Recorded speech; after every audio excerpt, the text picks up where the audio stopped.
Hi friends, I hope you are doing well. Today we'll talk about how to fix or how to solve the problem of Everand app. You click on settings. Here we click on apps, default apps, app settings. And then here we will search about Everand app. Then we click on first stop and we click OK. Here we'll enter the storage.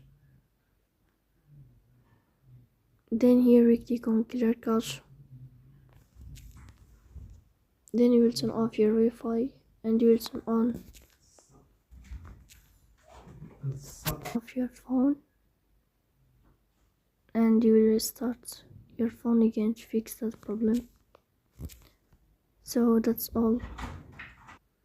So please don't forget to support us by like and subscribe. See you next time.